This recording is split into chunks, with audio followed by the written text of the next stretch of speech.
Hi HOD creatives. Today we are going to be doing something different. Today we are going to be talking about turban making materials. I've got a lot of DM on what are the materials we need to start making turban. So today I'm going to be taking you on the materials you need to start making turban. So if this is something you know you love to learn, you need to keep watching.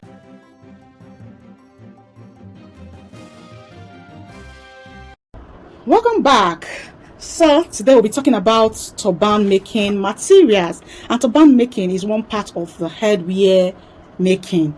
Turban making is one part of the headwear making. So today we'll be talking about turban materials, and here we have different types of turban material. We have the stretchy materials and we have the non-stretchy material. So under the stretchy material we have our raw silk, which is very common here in this part of the country. Here is Nigeria. This raw silk is very common here. We use it a lot here in Nigeria. I don't know about other countries, but here in Nigeria we use raw silk for most of our turban making. So we have the raw silk, which is very stretchy. Is a stretchy raw silk, stretchy material. The next material is the scuba material. Scuba material also is a stretchy fabric, and we have two types of scuba material. We have the plain scuba and we have the flowering scuba. The plain scuba and the flowering scuba. So you can use either of them as long as they are stretchy. Of course, scuba is always stretchy. So the next on our list is the velvet material. We have velvet material also, and it's very, very stretchy. Velvet is very, very stretchy. We have the soft velvet and we have the thick velvet. Any of it is good for our turban making also. And we have the lycra material. Lycra also have a thick lycra and a soft lycra, but I would advise you always go for the thick lycra to make your turban.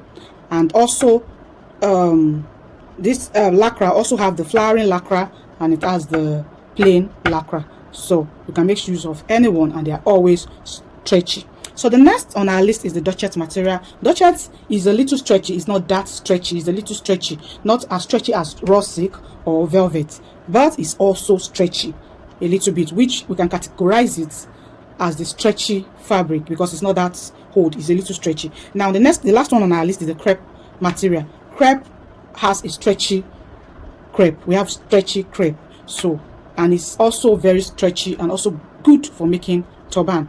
So for the category of the non-stretchy fabric, we have our satin fabric. Now our satin fabric is in two parts. We have the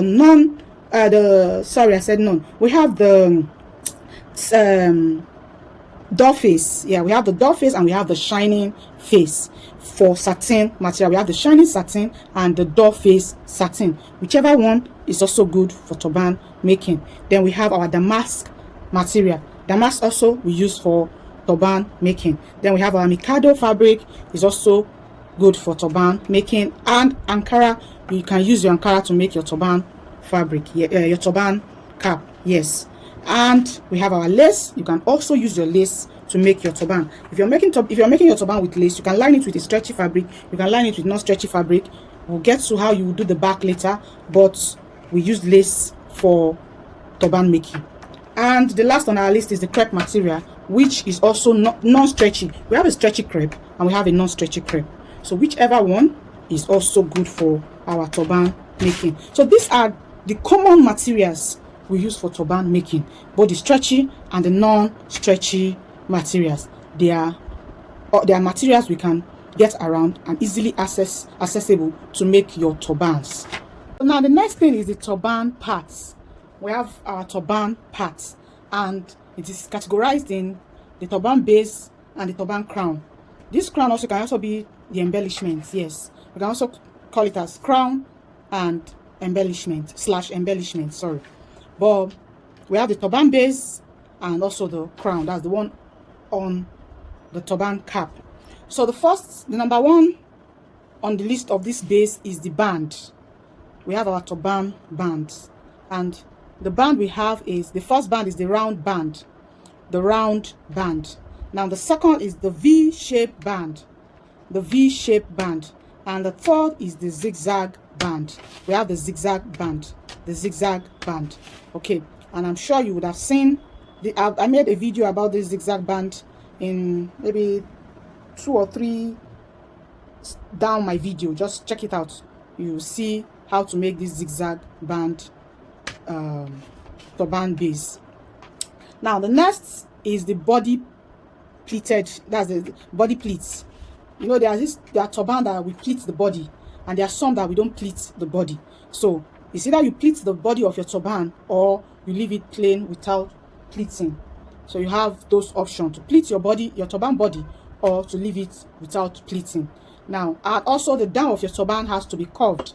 You curve it to give it that shape, that beautiful shape of a turban. Now, the next is the elastic or handle. So you see that if you're making a turban with a non-stretchy fabric, you need to add your elastic at the back, so that this elastic will make it comfortable to wear, will make it easy to wear. So it's either you had your elastic or you had your handle. And there are some turban that are stretchy, that I still add handle just to make it comfortable.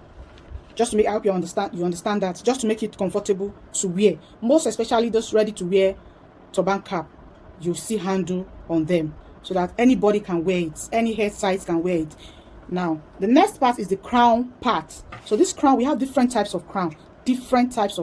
Number one on our list is the ruffles. We have different ways of making ruffles, different pattern of making ruffles. So you can add after making your turban base, your band, if it's body pleated or not body pleated, you are adding elastic or you are not adding elastic, you are adding handle or not. After making your turban and it's perfect, the next thing is to make the crown that you're going to put on it. So that crown can be ruffles. We have different types of ruffles. Like I said earlier, we have different types of ruffles.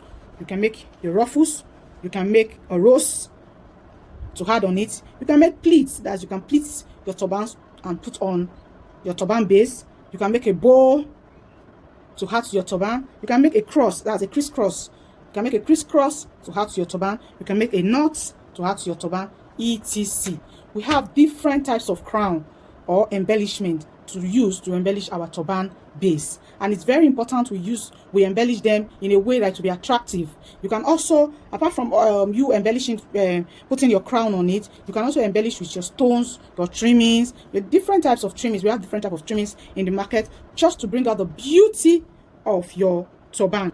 Then the next thing you need for your turban making is your sewing machine. You need your sewing machine to sew your turbans. You need your needle and thread. You need your tape rule to take a proper measurement of the kind of turban you want to make. Then you need your pins to pin down whatever you want to sew. You need to pin them down. You need your chalk to mark, to create your markings and all that. So these are the things you need for your turban making. The materials and the turban parts. So I hope you enjoy this class.